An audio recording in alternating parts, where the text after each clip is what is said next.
अस्सलाम वालेकुम। आज इस वीडियो में हमने स्ट्रिंग मैनिपुलेशन को देखना है और आज इस वीडियो के अंदर हमने इनके मेथड को कंप्लीट करना है ताकि हम नेक्स्ट टॉपिक की तरफ चल सकें और फिर हम इफ़ और एल्स की कंडीशन को यूटिलाइज़ करना सीखें नेक्स्ट वीडियो के अंदर इंशाल्लाह ताला। तो चलिए स्टार्ट करते हैं। जहाँ पे हमने पिछली वीडियो के अंदर स्किप किया था जो मेथड था एलिमेंट एक्सिस का, वहीं से स्टार्ट कर लेते हैं। उसमें सिंपल यही करना था, सी आउट करके S1 लिखा। बस यहाँ पर आपको करना ये था, ऐट लगाना था, जो कि मेरे माइंड में नहीं था। ऐट लगाया आपने और आपने लिख दिया 2, तो 2 पे बल्कि 2 नहीं 1 डाल देना ताकि ई मुझे मिले यहाँ पर। मैं जैसे ही ये करूँगा ना, देखिएगा मुझे क्या मिलेगा, ई मिल गया मुझे। तो मैंने यहाँ से एक दो चीज़ कंक्लूड की कि अगर मुझे एलिमेंट एक्सेस करना है तो मैं ऐट लगा के पैरेंथेसिस लगा लूँ, ये वाली ब्रैकेट लगा लूँ, या फिर मैं सिंपल लिख दूंगा S1, इसको मैं कमेंट कर रहा हूँ S1 और ये ब्रैकेट। तो इससे भी मेरे पास चीज़ एक्सेस हो जाएगी वो, ठीक है। तो ये एक डिफरेंस है जो कि ऐड का क्लियर हो गया है। अब आप नेक्स्ट मेथड की तरफ चलते हैं और जल्दी जल्दी काम करते हैं उनका। तो सबको पता है स्वैप का मतलब क्या होता है। स्वैप का मतलब होता है इनको चेंज कर देना आपस में, ठीक है ना। तो स्वैप का मतलब क्या है, इनको आपस में चेंज कर देना। अब मैं क्या कर रहा हूँ, मैं इनको चेंज करवा के दिखाता हूँ आप लोगों को। S1 लिखा मैंने, S1 कॉमा S2। स्वैप की कमांड इस्तेमाल करना बहुत ईजी है, इंतहाई आसान है। क्या करना है, बस आपने स्वैप लिख दिया इस तरीके से, स्वैप लिखा, अंदर आर्ग्यूमेंट गए S1 और S2, मतलब S1 में क्या है, हेलो, और S2 में वर्ल्ड। इन्होंने S1 की जगह S2 कर दिया और S2 की जगह क्या कर दिया, 1, ठीक है ना। मतलब ये है कि जो S1 के अंदर जो लिखा हुआ था हेलो, अब वो चेंज हो गया किससे, वर्ल्ड से। और जो S2 के अंदर वर्ड लिखा हुआ था, अब उसके अंदर क्या आ गया, हेलो आ गया। मीन्स कि इसके जो स्ट्रिंग है इनको हमने चेंज कर लिया। कह सकते हैं इन शॉर्ट, S1 के अंदर वर्ल्ड आ गया और S2 के अंदर क्या आ गया, हेलो आ गया। तो इसको 1 बाय 1 प्रिंट करवा के देखते हैं और चेक करते हैं। सबसे पहले S1 को प्रिंट करवाते हैं और फिर आगे जाके एंडर लिख के दोबारा S2 लिख देते हैं ताकि लाइन चेंज होगी मिलेगी मेरे। सबसे पहले देखें, मैं S1 को प्रिंट करवा रहा हूँ। अच्छा, यहाँ पर मैं इसको पहले वो कर दूँ, यहाँ पर डबल ऑपरेटर लगेगा और F9। तो देखें सबसे पहले क्या आ रहा है, वर्ल्ड आ रहा है, जबकि आना क्या चाहिए था, S1 के अंदर मेरे पास था हेलो, लेकिन हेलो नहीं आ रहा, मेरे पास क्या आ रहा है, वर्ल्ड लिखा हुआ आ रहा है, ठीक है ना। तो स्वैप का काम ये होता है कि आपस में इनको इंटरचेंज कर देता है। तो ये स्वैप का काम होता है। तो मैं यहाँ पे आगे लिख देता हूँ, इंटरचेंज द वैल्यूज़ और द स्ट्रिंग, ठीक है। हम वैल्यूज़ को भी मैनिपुलेट कर सकते हैं, मीन के चेंज करवा सकते हैं, और द स्ट्रिंग। अब वैल्यूज़ का क्या मतलब है कि अब वेरिएबल मैंने डाला, अब वेरिएबल की मैं वैल्यू चेंज कर दूँ तो मैं इस तरह काम कर सकता हूँ, ठीक है, स्वैप के थ्रू। अब जल्दी जल्दी काम करते हैं। अब हम जो काम करेंगे वो है पॉप बैक का। पॉप बैक कहाँ इस्तेमाल होता है वो समझते हैं। देखें, पॉप बैक इस्तेमाल करना बहुत आसान है। पॉप का क्या मतलब होता है, जिस तरह पॉपकॉर्न होते हैं क्या उछलते हैं, ठीक है ना। तो ये पॉप का मतलब है निकल रहे होते हैं एक तरीके से।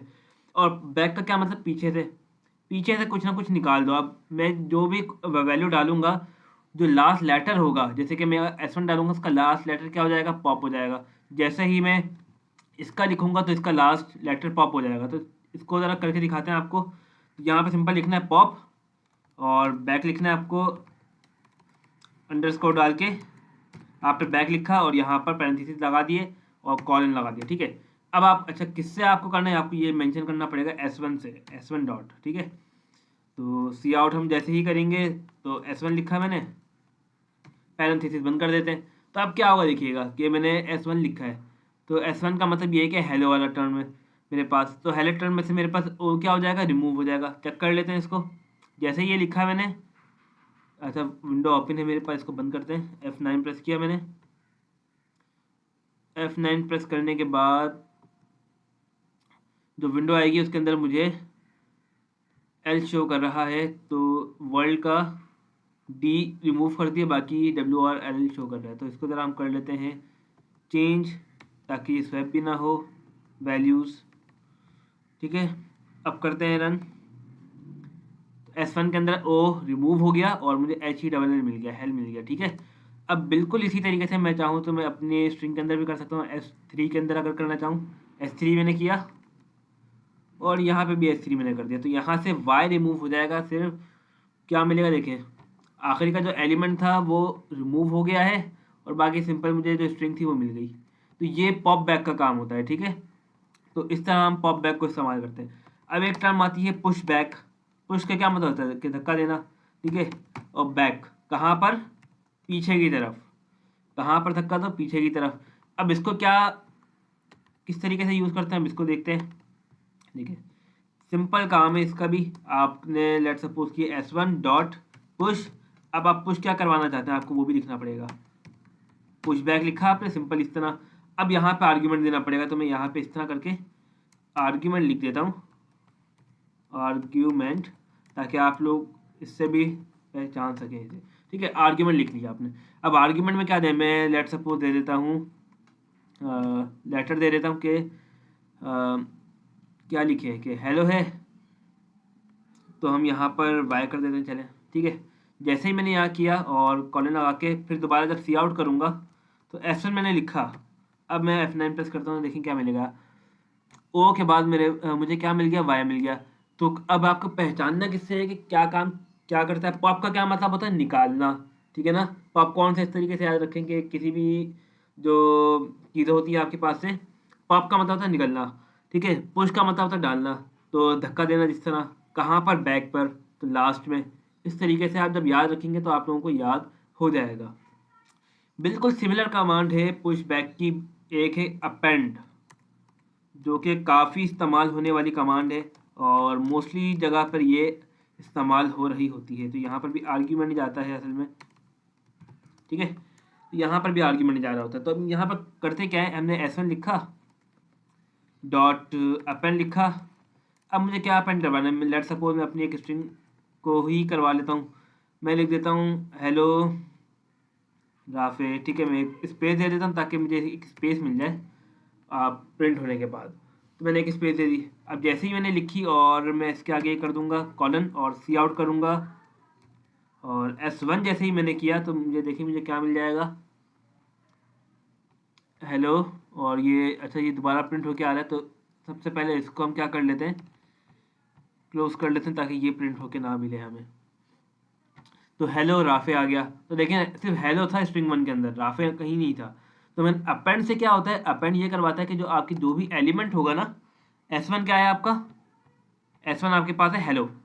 अपेंड आपका ये करता है जब भी आप अपेंड करवाते हैं किसी भी चीज़ को तो वो हमेशा लास्ट में ऐड होता है। जिस तरह पॉप बैक पुश बैक है उसी तरह आपको कह सकते हैं कि अपेंड भी है। अपेंड आप कुछ भी एलिमेंट होगा, चाहे नंबर हो चाहे वैल्यू हो, तो वो आपको लास्ट में प्रिंट करके देगा, ठीक है। अब लेट सपोज यहाँ पे मैंने स्ट्रिंग डाल दी थी, मैं स्ट्रिंग नहीं डालना, मैं एक नंबर डाल देता हूँ, ठीक है। मैंने 2 डाल दिया। तो जैसे ही मैं F9 प्रिंट करूँगा तो देखें, अच्छा बल्कि स्ट्रिंग मैनिपुलेशन है असल में, तो यहाँ पे हमें स्ट्रिंग ही डालनी पड़ेगी।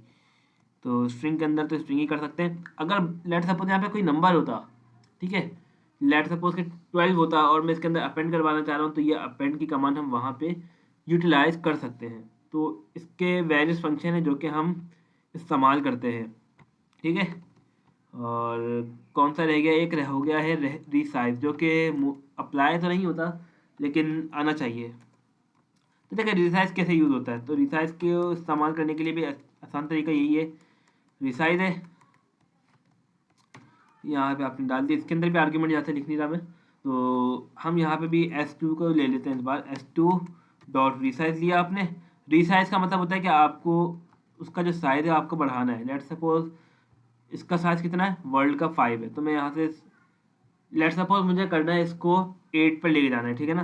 8 साइज इसका करना है, तो इसके लिए मुझे कर तो दिया। अब इसके जगह में क्या डालूँ, मैं यहाँ पर एक अपना लेटर पर कोई डाल सकता हूँ। लेट सपोज मैंने ए डाल दिया, ठीक है। ए डाल दिया तो जो भी होगा, अभी कितने वर्ड हैं टोटल, 0 1 2 3 4 वर्ड हैं। तो 5 6 7 8। अब जो जगह रह गई है आगे, अब उसको भी फिल करवाएगा। वो किस तरह फिल होगी, वो फिल होगी जो आपने ये प्लेस दी है, ए डाला है, वो वहाँ पे जाके फिल हो जाएगा, ठीक है। और जो आपने 8 दिया है, 8 आपने उसका साइज़ दे दिया कि इतने एलिमेंट इसके अंदर होने चाहिए, मतलब लेटर हम जिसे कह सकते हैं। तो जैसे ही मैं F9 प्रेस करूँगा तो मुझे मिल जाएगा। यहाँ पे कर लेते हैं पहले सी आउट S2 सेमीकोलन लगाते हैं और F9 प्रेस करते हैं। तो आप देखिए मुझे क्या मिल गया, वर्ल्ड डबल ए। अब साइज़ था, क्योंकि साइज़ की मैंने बात की थी ना वहाँ पर, साइज़ की बात आ रही तो 1 पे स्टार्ट करेंगे, 1 2 3 4 5 6 7 8, 8 ही आया। जितना मैंने यहाँ पे प्लेस किया था मुझे उतनी ही चीज़ें मिलेंगी। लेट सपोज मैं यहाँ पे 11 कर देता हूँ और मैं यहाँ पे एक ही जगह क्या कर देता हूँ, मैं यहाँ पे डाल देता हूँ ये, ठीक है, हैश डाल देता हूँ। जैसे ही F9 प्रेस करूँगा तो आप काउंट करें 11 वर्ड 11 लेटर होने चाहिए। 1 2 3, इसको बड़ा कर लेते हैं, 1 2 3 4 5 6 7 8 9 10 11। तो 11 आपके पास इस तरह लेटर आ गए। तो बस ये था स्ट्रिंग मैनिपुलेशन के काम, जो कि हमने काफ़ी आसानी से और इजीली इसको कर लिया है। अगर कुछ समझ ना आए तो आप मुझे कमेंट सेक्शन में बता दें, ताकि हम लोग इसको चीज़ें अच्छे से और कवर कर लें। और जब हमारे जो नेक्स्ट टॉपिक होगा वो ऑपरेटर्स की तरफ जाएंगे हम, और उसको फिर सॉल्व करेंगे, ठीक है, ताकि आप लोगों को भी समझ में आ जाए। अच्छा देखिए, यहाँ पे इज एम्प्टी रह गया, तो इस एम्प्टी को भी पहले डिस्कस कर लेते हैं, देन फिर वीडियो एंड करते हैं। तो देखें एम्प्टी का क्या करते हैं। सबसे पहले मैं एक स्ट्रिंग बना लेता हूँ, और मैंने स्ट्रिंग बना ली, नीचे ही बना रहा हूँ S5 के नाम से, जिसको मैंने कुछ नहीं, उसके अंदर कुछ भी नहीं है, ठीक है।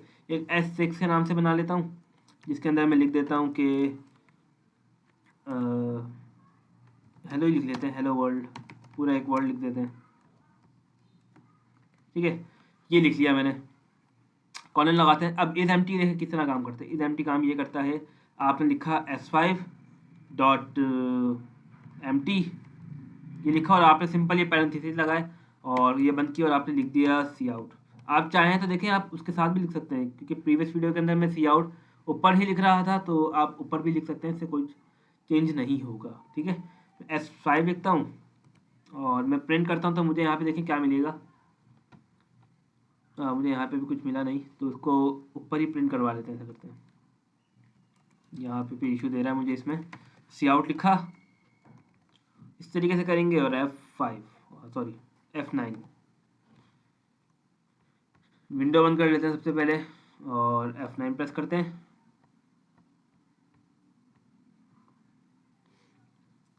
तो आपको देखें यहाँ पे क्या मिल रहा है, 1 मिल रहा है। अब 1 यहाँ क्या है, मैंने तो पूछा था कि ये एम्प्टी है या नहीं, तो उसने मुझे 1 रिटर्न कर दिया। अब 1 की कहानी क्या है यहाँ पर, अब इसको समझते हैं। देखें S5 के अंदर कुछ भी नहीं था, उसने पूछा क्या S5 एम्प्टी है। उसने क्या पूछा कि S5 की जो स्ट्रिंग है क्या वो एम्प्टी है।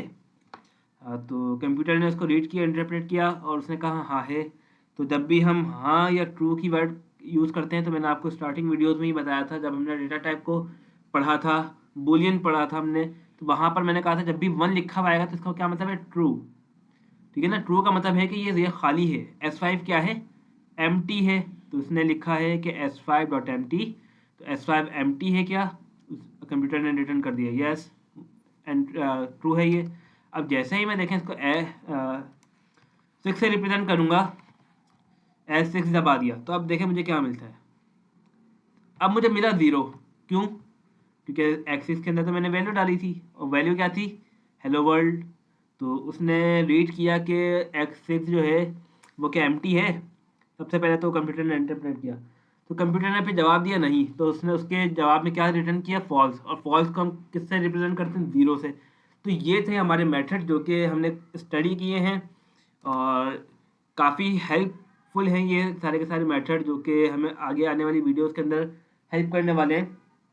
जब जैसे कि हम एरे पढ़ेंगे या हम कोई कोड लिखेंगे, तो उसके अंदर काफ़ी हेल्प करते हैं ये फंक्शंस।